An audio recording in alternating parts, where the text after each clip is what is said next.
नमस्कार मित्रों, पंडित अखिल शुक्ल में जय मां काल आयुर्वेद। आज कुछ बातें मैं बताना चाहता हूं। जो आगे बरसात का मौसम जब आएगा, आप भीगोगे, बुखार आएगा, सर्दी खांसी जुकाम होगा, इसके बाद फिर सर्दी आ जाएगी। फिर जैसे ही आपको बुखार आएगा या सर्दी खांसी होगी तो फिर आपको भयभीत करने का प्रयास किया जाएगा कि ये लहर आ गई और वो लहर आ गई, और आप स्वयं भी इतने भयभीत हो चुके हो कि जरा सा सर्दी खांसी नजला जुकाम होगा तो आपको ये भय पैदा हो जाएगा कि कहीं कोरोना तो नहीं हो गया, क्योंकि विगत 1.5 वर्ष पौने 2 वर्ष से आप इसी में रह रहे हो। जब कोई भी चीज बार बार आपको दिखाई जाती है, हेमरिंग की जाती है दिमाग के ऊपर, तो आपको फिर वैसे ही समझ में आने लग जाता है। इसी तारतम्य में मैं आज एक ये छोटा सा वीडियो बना रहा हूँ ताकि आप वो उपाय मैं आपको बताऊंगा, ताकि आप उन उपाय का यदि प्रयोग करते रहेंगे तो इस भय से मुक्त हो जाएंगे और बीमारी से भी मुक्त हो जाएंगे। तो देखो मित्रों, ये बड़ा पुरातन चीजें हैं जो मैं आज आपको बता रहा हूँ।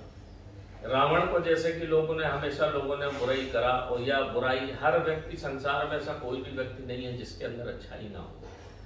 किसी में बुराई ज्यादा है, अच्छाई कम है, किसी में अच्छाई ज्यादा है, बुराई कम है, बस इतना ही सब फर्क है जीवन में। बाकी बुराई सब में है और अच्छाई सब में है। सकारात्मक और नकारात्मक ऊर्जा दोनों एक साथ रहती है, बिना इसके जीवन चल ही नहीं सकता। रावण जैसा हम जानते हैं मुनि पुलिस का नाती था, माँ उसकी जो थी वाम मार्गी थी, पिता उसका वैष्णव मार्गी था। माँ ने उसको वाम मार्गी सब शिक्षाएं दी और उसको उस तरह से तैयार किया गया।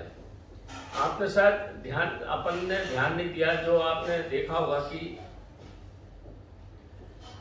जो लंका दहन है, रामचरितमानस का लंका दहन बड़ा महत्वपूर्ण घटना है। उसमें बहुत सारी चीजें छुपी हुई है। जब आप रामचरितमानस को बार बार पढ़ते हैं तो बहुत सारी चीजें रामचरितमानस फलित होती है, उसको बोलते हैं फलित होना। 11वां रुद्र अवतार थे हनुमान जी, शंकर जी ने ही रावण को सब कुछ दिया और शंकर जी ने ही सब सर्वस्व नष्ट किया। रामचरितमानस के हिसाब से जो लंका दहन हुआ, आपको केवल उसमें दिखता है कि सोने की लंका जल गई। सोने की लंका नहीं जली। रावण के पास जो अद्भुत ज्ञान था तंत्र मंत्र और वैष्णव, मतलब पश्चिमी सब अघोर विज्ञान का, मैंने आपको पहले भी एक बार बोला था कि रस रसायन जो है, सोना चांदी निर्माण जो करते हैं वो अघोर विज्ञान है।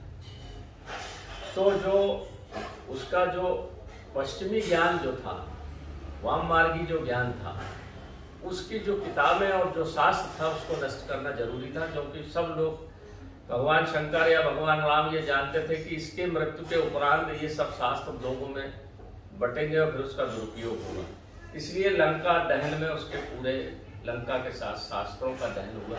ये बड़ा गोपनीय बात है, इसको समझने जैसी बात है। जिस भी किसी धर्म संस्कृति को नष्ट करना हो, उसका जो उसका किताबी ज्ञान है, जो उसका पास शास्त्रों का ज्ञान है, जो उसके शास्त्र हैं, अगर उसको नष्ट कर दो तो फिर उसका संस्कृति का बहुत सारा भाग नष्ट हो जाता है। जैसा कि हम जानते हैं औरंगजेब ने हमारा नालंदा जलाया। क्यों जलाया?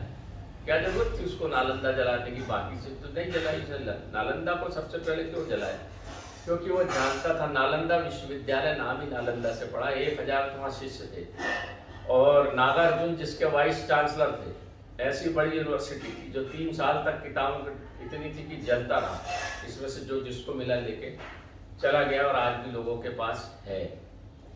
तो धर्म संस्कृति को नष्ट करने के लिए भगवान की कृपा से हमारी संस्कृति नष्ट नहीं हुई, पर कोशिश तो पूरी यही की गई। अब चूंकि वो तो हनुमान जी ने जलाया था तो समूल जला दिया होगा।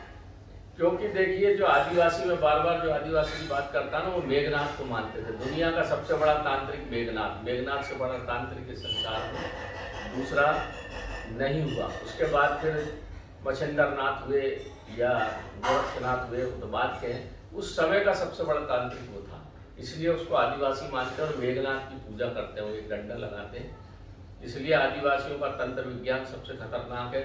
मैंने बिल्कुल देखा है, तीर के माफिक लगता है, चूकता ही नहीं। वो अगर आपसे नाराज हो गए तो बोलेंगे कुछ नहीं, वो अपना क्रियाकर्म कर देंगे और आपको बिल्कुल बर्बाद कर देंगे। ये मैंने बिल्कुल कई लोगों के ये होते देखा है। मैं आपको बता दूं, एक हीरामन दादा थे, मेरी वाइफ आज से लगभग 20 साल पहले बहुत बीमार पड़ी, मैं उनके पास गया, उस समय इंदौर में उनकी जांच चल रही थी। 12 बजे दिन की बात है, रिपोर्टें तो आती शाम को, उसने उसी वक्त देख के बता दिया था तो कुछ भी जांच करा ले ही, तेरे पत्नी के हड्डी मांस मज्जा में कोई बीमारी नहीं है। पूरी नेगेटिव रिपोर्ट उसने तभी दे दी थी। उसने जो कारण बताया था उस कारण का हमने प्रयोग किया और सफलता मिली।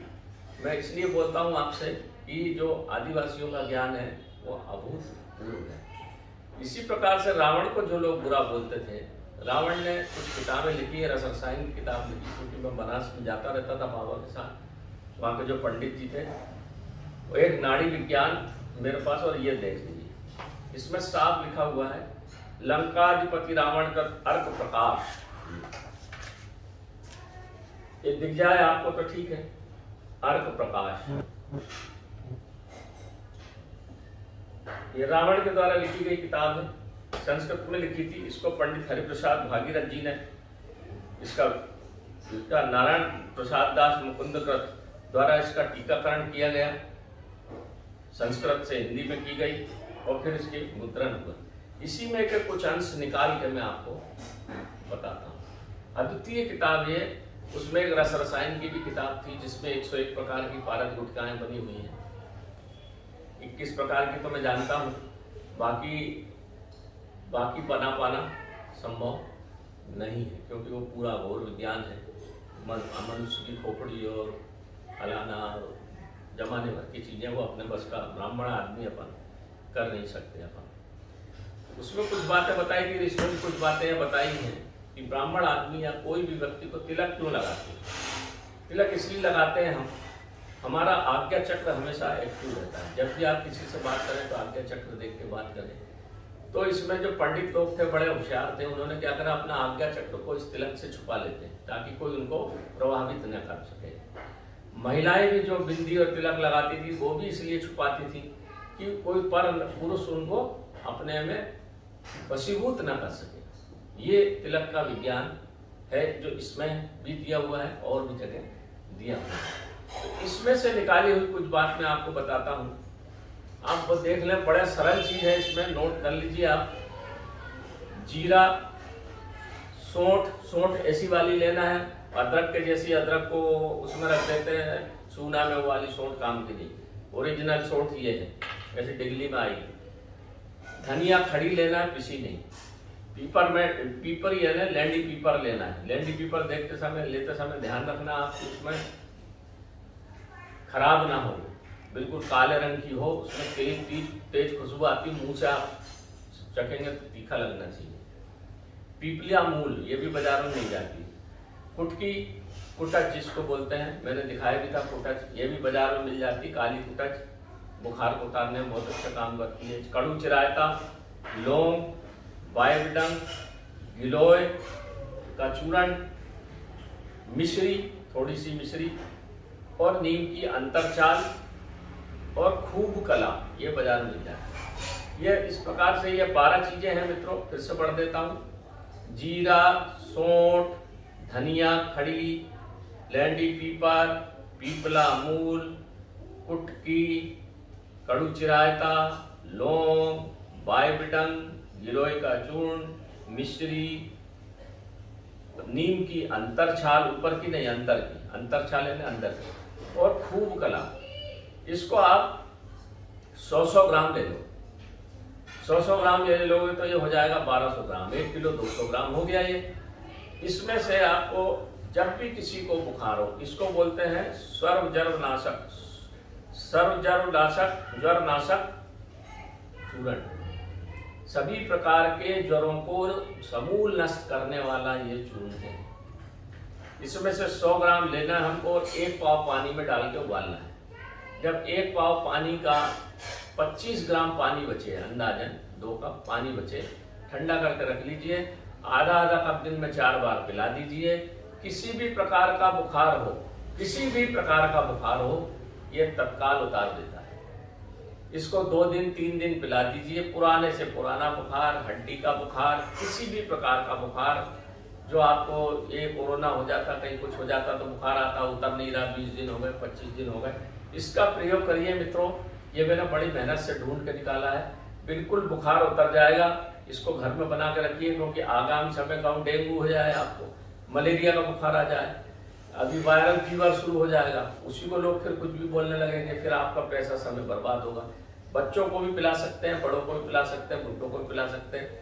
बाजार में सब चीजें मिल जाती है। अंतरछाल नीम की आप निकाल लीजिए, इसको बना के अपने घर में रख लीजिए मित्रों, बहुत काम आएगा। और मेरे इस वीडियो को सबको बताइए, जितने ज्यादा से ज्यादा को लोगों को बताओगे उतने लोगों को फायदा होगा, उतना आपका भी धर्म का काम होगा। ये इस समय महामारी का समय है, अभी खत्म तो हो गया है, कई बोलते हैं फिर तीसरी लहर आएगी, फिर चौथी आएगी। ये बना के रख लो, बढ़िया काम की चीज आएगी। ये आपके इम्यून सिस्टम को भी बढ़ाता है और बुखार को नहीं आने देता। बुखार आए चाहे नहीं आए तो भी लेते रहेंगे तो आपका इम्यून सिस्टम इतना बढ़ जाएगा कि आपको किसी प्रकार का बुखार भविष्य में नहीं होगा।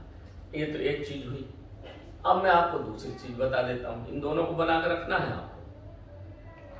भटकटाई का रस, भटकटाई मतलब जिसके पत्ते के ऊपर कांटे होते हैं और पीले रंग का फूल आता है, खूब मिलता है, जिसको स्वर्ण छीली बोलते हैं, सत्यानाशी बोलते हैं, खेतों में खूब मिलता है। इसका रस ले लीजिए और अनार की पत्ती का रस ले लीजिए, पाव भर इसका रस, पाव भर अनार की पत्ती का रस, दोनों रस लेना है। दोनों मिल जाएंगे, अनार का झाड़ खूब मिल जाते हैं, पाव भर दोनों को रस ले लेना है। 1 पाव तिल का तेल ले लेना है, काले तिल का तेल ना मिले तो सरसों का तेल।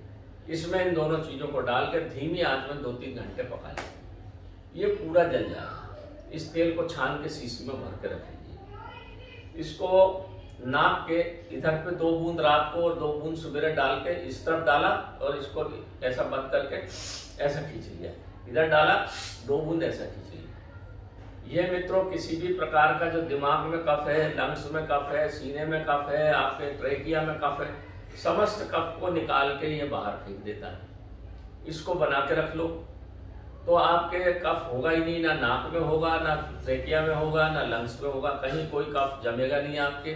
और जब कफ नहीं जमेगा तो आपको किसी प्रकार का वायरल फीवर भी नहीं होगा और बीमारी से आप बचेंगे। और इसको ऊपर वाले को बना लीजिए आप। उसको नहीं, अगर आपको बुखार नहीं आता तो भी आधा चम्मच आप उसको वैसे ही खा लीजिए, मत काढ़ा बनाइए। आधा चम्मच खा लीजिए, 7 दिन खा लो।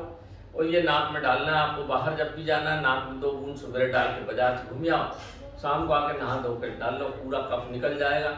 सैनिटाइज आपका पूरा शरीर, लंग्स, नाक साफ हो जाएगी, आप बिल्कुल स्वस्थ और निरोगी रहेंगे। मित्रों ये काम अभी बहुत जरूरी है, अभी ये सब चीज मिलती है, इसको करके रख लीजिए, नहीं तो बाद में पछताना पड़ेगा आपको।